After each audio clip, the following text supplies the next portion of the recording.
Bwana huyu ni mchungaji kutoka nchini Kenya, alizungumza maneno haya mwaka 2023 na sasa hivi ni 2025. Kwenye uchaguzi mkuu kuna vuguvugu kubwa na maandamano, inawezekana kweli inaweza ikatokea haya aliyozungumza huyu mchungaji ambaye anatokea nchini Kenya. Tuende tukamsikilize amezungumza nini kwenye haya maneno aliyoyazungumza.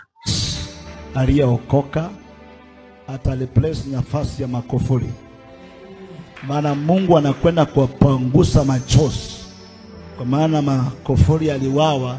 Sasa Mungu anasema anawapatia mtu atakaye kuwa ameokoka, lakini ndani ya uongozi wake atalipisha kisasi cha Magufuli, na waliohusika kumaliza Magufuli watamalizwa. Tanzania, Mungu anakuja kwenu. Mungu anakuja kwenu. Mungu anakuja kwenu. Haitakuwa rahisi sana. Utakuwa na mfurukano katika ule kukampeni. Watu watapikana, lakini kwa muda masaa ya kura kuhesabika kutakuwa na maneno kiasi, mwezi mmoja, mwezi mbili, lakini mtapokea rais aliyeokoka.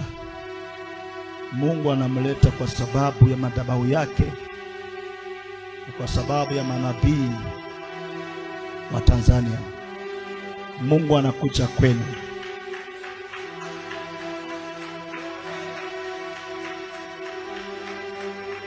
Kuna mwanaume anatoka mbali sana, hana heshima, anakuchikokota polepole, amekambeni kwa polepole, na amekuja kila mara, amekuwa haoni tumaini. Lakini maona kabila hili limemsongea, na wengi watakuwa upande wa mama mmoja, lakini mwisho wake watatoka, wataingia kwa huyu mwanaume, na huyu mwanaume atalikomboa taifa la Tanzania. Mungu awajalie neema. Sema amen.